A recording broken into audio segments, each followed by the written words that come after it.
네, 안녕하십니까. 오늘은 창세기 38장입니다. 우리가 37장은 요셉의 이야기가 시작됐죠. 그래서 요셉의 이야기가 쭉 나가야 되는데 중간에 하나 뭐가 낍니다. 바로 야곱의 네 번째 아들인 유다의 이야기가 여기 들어와 있어요. 그래서 이거는 여러분 기억하십시오. 유다의 이야기, 야곱의 네 번째 아들 유다, 아주 중요하지요. 예, 이 유다에게서 다윗이 태어나잖아요. 유다에게서 예수님의 족보가 이어지고, 그래서 여기 유다가 들어가요. 그래서 창세기 38장은 유다에 대한 이야기다라는 것만 기억해 주십시오. 계속 37장, 38장, 39장 요셉의 이야기 계속돼야 되는데 딱 이 38장은 요셉의 이야기가 아닌 유다의 이야기라는 거. 그래서 오늘은 유다와 며느리에 대한 이야기죠. 제가 이 창세기를 계속 여러분에게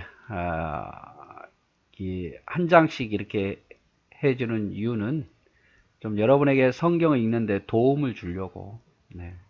주석같이 완전하게는 할 수는 없지만 그래도 이 강의를 좀 듣고 이 영상을 좀 보고 성경 읽는데 좀 도움을 주기 위해서 시작한 거예요. 뭐 코로나19 때문에 시작한 것이 이렇게 됐습니다만은 그래도 여러분에게 큰 도움이 됐으면 좋겠고, 한 4년 정도 하면 66권을 다 하지 않을까. 뭐 조금 더 걸릴 수도 있고요. 근데 제가 이렇게 강의하면서 자꾸 유혹은 뭐냐면 더 자세하게, 더 좀 깊게 들어가고 싶어 하는 유혹은 있어요. 그러면 그렇게 해버리면 여러분 10년 넘어도 다 못해요. 그러면 여러분이 아마 지루하게 될 거니까. 제가 지금 개척이 아직 17년 약간 안 됐는데 그때 개척에서부터 시작해서 새벽에 창세기부터 시작했거든요. 근데 지금도 다 못 끝냈어요. 66권을. 지금 어디 가냐면 코로나 때문에 잠깐 새벽을 지금 쉬고는 있습니다만은 몇 주 됐죠. 지금 이제 뭐 데살로니가 전서 막 가려고 그래요. 그래서 아마 성경 66권이 다 끝나려면 거의 20년 걸려야만, 새벽에 매일 그렇게 해도 20년 걸리는데, 그래서 그렇게 자세하게 할 수 없다는 거 양해해 주시고, 이거는 그냥 성경 있는데 여러분에게 좀 도움을 주는, 그리고 더 자세히 이제 하는 거는 뭐 평소 때 설교할 때 강해 설교를 제가 더 자세히 하기 때문에 설교를 들으시면 더 많은 부분들을 알게 되리라 싶습니다. 자, 오늘 이제 창세기 38장은 뭐라고요? 유다에 대한 이야기죠. 유다에 대한 이야기. 1절 볼까요?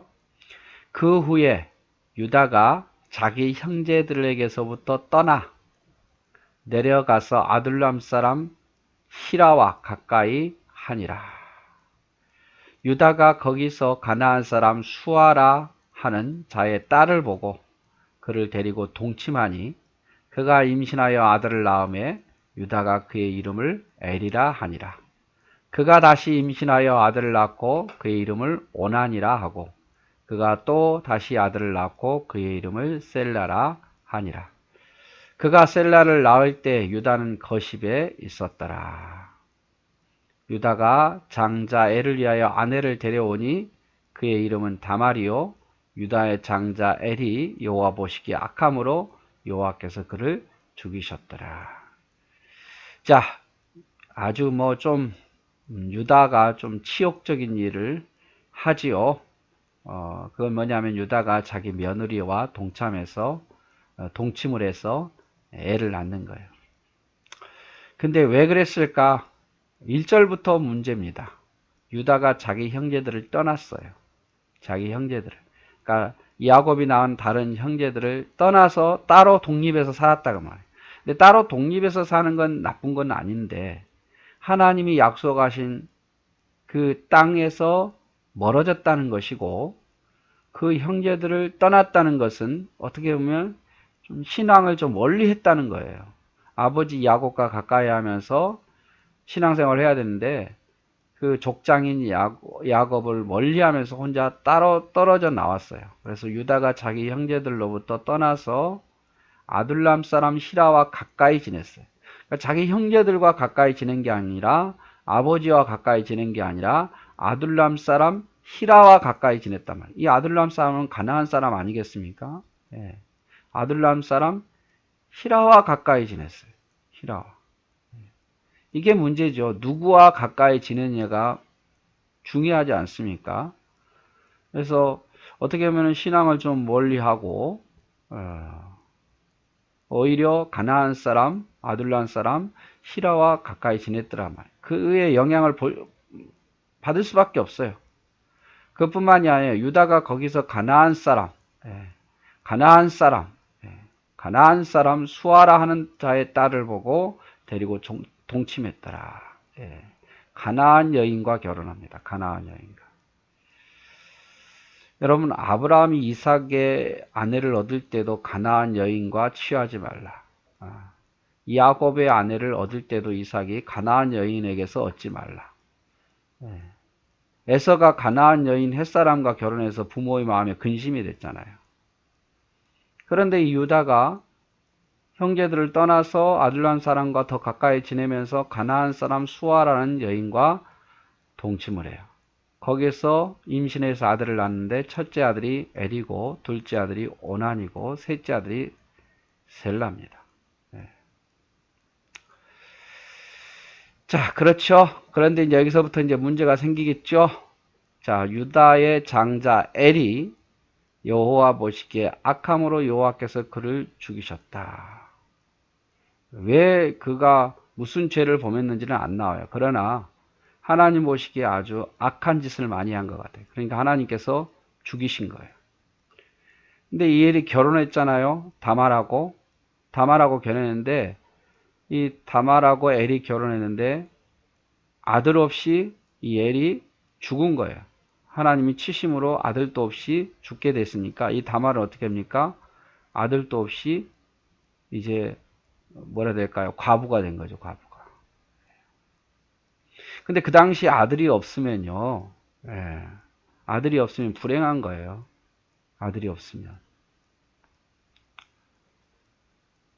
야곱의 아들 유다 넷째 아들이 가나안 여인 수아의 딸과 결혼을 합니다. 형제를 떠나서 아둘람 사람 히라와 가까이 지내죠. 이게 문제 이게. 그러니까 믿지 않는 자와 가까이 지내고 믿지 않는 가나안 여인들과 함께 결혼을 하고 그래서 세 명의 아들을 낳는데 유다는 엘을 위해서 장자 엘을 위해서 다말을 며느리로 삼습니다. 그런데 엘은 여호와 앞에 악하다가 죽은 거예요. 그래서 첫 번째 고통이죠. 큰 아들을 잃어버렸으니 유다가 얼마나 고통이겠습니까? 이 시작은 여기에요. 여기 가나안 여인과 결혼하고 형제들을 떠나서 아둘람 사람 히라와 가까이 지낸 것이 원인이죠. 유다가 오난에게 이르되 둘째 아들이죠. 형수에게로 들어가서 남편의 아우된 본분을 행하여 내 형을 위해서 씨가 있게 하라. 지금은 이해 안 되죠, 여러분. 형수를 동생에게 보내서 아내 삼게 한다. 지금은 있을 수 없는 거예요. 큰일 나요, 여러분. 근데 그 당시에는 그게 문화예요, 문화. 왜냐하면 다말은 지금 아들이 없잖아요. 아들이 없기 때문에 형의 대가 끊기는 거예요. 그래서 둘째 아들을 보고 내 형수를 데려와서 아내를 삼아라. 그리고 내 형수에게서 아들을 있게 해서 형의 뒤를 잇게 하라. 그러니까 형의 대가 끊기지 않게 하라. 지금은 도저히 그러면 안 돼요. 그럴 수 없는 거지만 그 당시 문화로서는 왜냐하면 대가 끊기면 안 되니까 그리고 형에 있는 모든 상속들을 이어가야 되니까 최소한 동생이 그런 것은 해주라 그 말이죠. 너가 형수를 아내 삼아가지고 내 형에 위해서 씨가 이어지게 하고 내 형의 어떤 계속 번성하도록 하라 이게죠. 근데 오난이 그 씨가 자기의 것이 되지 않는 줄 알고 자 아들 태어나봐야 자기 아들 아니잖아요. 아들 태어나면 오히려 형의 재산이 아들에게 이어가지 자기에게 오지 않잖아요. 그래서 오난이 그 씨가 자기 것이 되지 않는 줄 알므로 형수에게 들어갈 때에 그의 형에게 씨를 주지 아니하려고 땅에 설정하며 그 일이 여호와 보시기에 악함으로 여호와께서도 그를 죽이셨더라. 그러니까 성적인 관계를 할 때에 정자를 땅에 쏟아버린 거죠. 이게 뭐예요, 이거는? 그러니까 형수를 아내로 맞이해서 성적인 어떤 즐거움은 다 누리면서 씨는 안 주기 위해서 성적인 어떤 관계는 맺으면서도 씨를 안 주는 거죠. 그러니까 자기 즐길 것 다 즐기고 형수나 형에게 자비를 안 베푸는 거예요. 이것이 여호와 보시기에 악함으로 여호와께서 그를 죽이셨다. 그러니까 오난이 어떤 설정을 다른 데다 해서 문제가 아니라 즐길 건 다 즐기고 씨는 주기 싫어했던 거예요. 11절 유다가 그의 며느리 다말에게 이르되 수절하고 내 아버지 집에 있어 내 아들 셀라가 장성하기를 기다리라 하니 셀라도 그 형들같이 죽을까 염려함이라. 다말이 가서 그의 아버지 집에 있으니라. 자, 이제 오난도 둘째 아들도 죽었잖아요. 얼마나 유다가 힘들었겠습니까?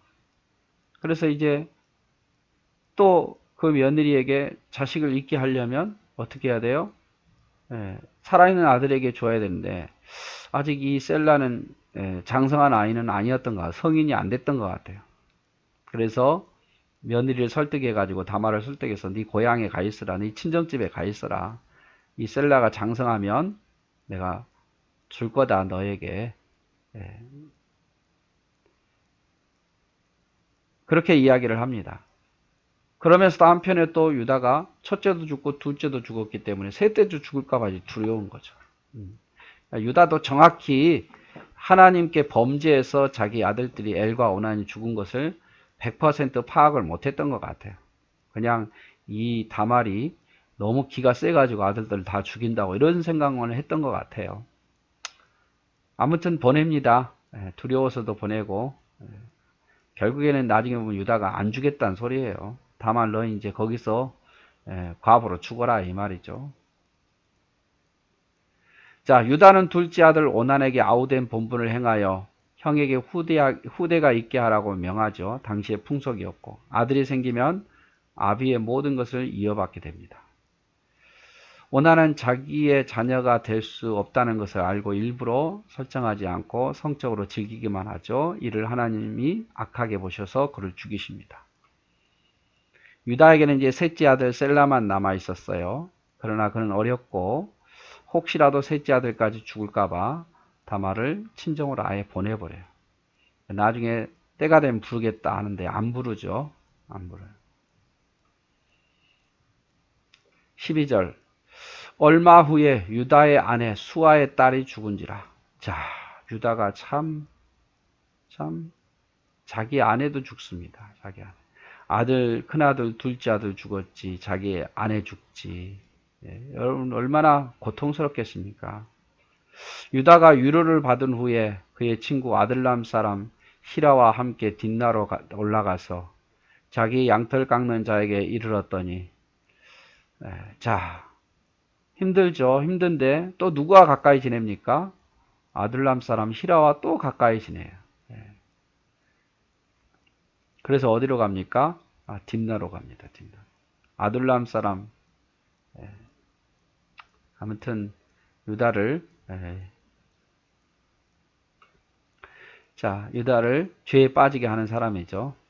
아둘람 사람 히라와 딥나로 올라가서 자기 양털 깎는 자에게 이르렀더니 양털을 깎으면 한마디로 말하면 벼를 수확하는 거와 똑같은 거예요. 털을 깎아서 그곳으로 수입이 생기잖아요. 거기는 술과 여러 가지 잔치가 벌어지겠죠. 어떤 사람이 다말에게 말하되 내 시아버지가 자기의 양털을 깎으려고 딥나에 올라갔다 한지라. 그러니까 다말에게 고해주는 거예요. 네 시아버지가 딥나에 왔다더라. 그가 과부의 의복을 벗고 너울로 얼굴을 가리고 몸을 휩싸고 딥나 길 곁 에나임 문에 앉으니 이는 셀라가 장성함을 보았어도 자기를 그의 아내로 주지 않음으로 말미암음이라. 아유 참 입이 좀 달라붙네요. 자, 과부의 의복을 벗고 노을로 얼굴을 가리고 몸을 휩싸고 뒷낙연 에나의 문에 앉았다. 이거는 창녀처럼 꾸민 거예요. 창녀처럼. 네. 왜 이렇게 꾸몄을까요? 시아버지가 딥나에 왔기 때문이에요. 그러니까 창녀처럼 꾸며서 꾸며가지고 시아버지를 유혹하려고 그러는 거죠. 유혹해서 자기 후대를 잇겠다 그 말입니다. 또 이유는 뭐냐면 셀라가 이미 장성했어요. 어른이 되었음에도 시간이 상당히 지났던 거예요. 자기를 아내로 주지 않으니까 자기 시아버지가 약속을 안 지키는 거죠. 이러다가 나는 평생 과부로 죽겠다 이런 생각을 든 거예요. 그 당시에 여인으로서 자녀가 없다는 것은 치부거든요. 아무튼 뭐 이 다말이 행동이 다 옳다고 볼 수 없어요. 하지만 아무튼 여자의 치부를 그대로 살 수는 없어서 또 셀라를 주지 않으니까 시아버지를 유혹해서 씨를 잇겠다 그 말이죠. 자손을 잇겠다 그 말이에요. 그가 얼굴을 가리었으므로 유다가 그를 보고 창녀로 여겼어요. 얼굴을 가리는 건 창녀들이 하는 거거든요. 길 곁으로 그에게 나아가 이르되 청하건대 나로 내게 들어가게 하라 하니 그의 며느리인 줄을 알지 못하였습니다. 그가 이르되 당신이 무엇을 주고 내게 들어오려느냐. 유다가 이르되 내가 내 떼에서 염소 새끼를 주겠다. 내가 너와 성적인 관계를 맺은 대가로 염소 새끼 한 마리 주겠다 이 말이죠. 그가 이르되 당신이 그것을 줄 때까지 내게 담보물을 줄 수 있겠느냐. 다말이 그렇죠. 그럼 염소의 새끼 줄 때까지는 뭘 주겠느냐 그 말이에요. 준다는 담보물을 주라 그러니까 유다가 이르되 무슨 담보물을 너에게 주랴. 그가 이르되 당신의 도장과 그 끈과 당신의 손에 있는 지팡이로 하라. 유다가 그것을 그에게 주고 그에게로 들어갔더니 그가 유다로 말미암아 임신하였더라. 예. 이 도장과 그 다음에 지팡이는요. 다 지팡이마다 다르니까 이 지팡이 보는 순간 누구 거다 금방 알 수 있어요. 그래서 그걸 달라는 거죠. 아무튼 이래서 다말이 임신을 하게 됩니다. 이렇게 꼬여서. 예. 아마 이 유다가 자기 아내도 죽었잖아요. 아내가 죽었으니까 어떤 남자로서 어떤 여러 것이 좀 그리웠겠죠. 예. 그래서 창녀인 줄 알고 돈을 주고 염소 새끼를 주고 동침하는 거죠. 유다의 아내도 죽고 유다는 외로움에 빠지게 된다. 양털을 깎기 위해 딥나로 유다가 내려오게 되고 어떤 사람이 이 사실을 다말에게 알려주죠. 다말은 자신이 창녀인 것처럼 꾸며서 시아버지 다말이 아닌 시아버지가 유다죠. 며느리가 다말이고 유다에게 접근한다. 셋째 아들 셀라를 자기에게 주지 않을 것을 알았고 당시 여인에게 자녀가 없다는 것은 취업과 같은 것이기 때문에 잘한 행동은 아닙니다만은 여인으로서 어떻게 보면은 살 수 있는 방법이죠. 유다는 며느리를 알아보지 못하고 창녀인 줄만 안다. 후에 염소 새끼 한 마리를 주겠다고 약속하고 동침을 하는데 염소 새끼를 주기까지 증표로 개인 도장과 지팡이를 주죠. 그리고 개인 도장과 지팡이를 가져오면 염소 새끼가 이제 교환하겠죠. 그 일로 인해서 다말은 임신을 하게 됩니다. 19절 그가 일어나 떠나가서 그 노을을 벗고 과부의 의복으로 도로 입으니라. 유다가 그 친구 아둘람 사람 손에 부탁하여 염소 새끼를 보내고 그 여인의 손에서 담보물을 찾으려 하였으나 그가 그 여인을 찾지 못한지라. 자, 이제 대가를 줘야죠. 염소 새끼를 줘야겠죠. 그 여인에게. 그리고 염소 새끼 주면 자기 거 이제 지팡이하고 도장을 찾아오려는 거예요. 그가 그곳 사람에게 물어 이르되 유다가 물지요. 길곁 에나임에 있던 창녀가 어디 있느냐. 그들이 이르되 여기는 창녀 없다. 여기는 창녀 없다. 그가 유다에게로 돌아와 이르되 내가 그를 찾지 못하였고 그곳 사람도 이르기를 거기는 창녀가 없다 하더이다 하더라. 유다가 이르되 그로 그것을 가지게 두라. 우리가 부끄러움을 당할까 하노라. 내가 이 염소 새끼를 보내었으나 그대가 그를 찾지 못하였느니라. 예, 그래서 염소 새끼를 찾을 수 없으니까 그냥 염소 새끼를 내버려 둬라. 나는 이미 지불할 거 다 지불했다. 그가 없는데 어떡할 거냐 이거죠. 24절 석 달쯤 후에 어떤 사람이 유다에게 일러 말하되 내 며느리 다말이 행음하였고 그 행음으로 말미암아 임신하였느니라. 유다가 이르되 그를 끌어내어 불사르라. 여인이 행음하면 이렇게 할 수 있어요. 불사를 죽일 수도 있는. 그러니까 자기가 셀라를 주지 않은 건 생각지도 못하고 하여튼 뭐 행음한 것만 기억하고 옳다 옳거니 하면서 며느리를 죽이려고 그러죠. 여인이 끌려나갈 때에 사람을 보내어 시아버지에게 이르되 이 물건 임자로 말미암아 내가 임신했습니다. 이 물건의 주인이 나와 행음한 사람입니다. 청하건대 보소서 이 도장과 이 끈과 지팡이가 누구의 것이니까 하니라. 유다가 그것을 알아보고 이르되 그는 나보다 옳도다. 자기가 아들을 안 주니까 그렇죠. 그래서 뭐 다말이 다 옳은 건 아니지만 자기의 죄악을 생각한 거예요. 자기의 죄. 며느리를 자기 아들에게 주지 않는 그 속셈이 들통난 거죠. 내가 그를 내 아들 셀라에게 주지 아니하였습니다 하고 다시는 그를 가까이 하지 아니하였더라. 계속 가까이 했다면 더 문제죠. 근데 다시는 그를 가까이 하지 아니하였더라. 유다가 그것을 알아보고 이르되 그는 나보다 옳도다. 내가 그를 내 아들 셀라에게 주지 아니하였음이라 하고 다시는 그를 가까이 하지 아니하였더라. 해산할 때 보니 쌍태들아 쌍둥이가 났죠. 해산할 때에 손이 나오는지라 산파가 이르되 이는 먼저 나온 자라 하고 홍색 실을 가져다가 그 손에 메었더니 쌍둥이가 났는데 손이 먼저 푹 하나가 나온 거예요. 그래서 거기다가 빨간 실을 딱 묶어 놓은 거예요. 근데 실을 묶고는 아이가 먼저 태어난 게 아니라 그 실을 묶은 아이가 손을 도로 들이매 그 아우가 나오는지라.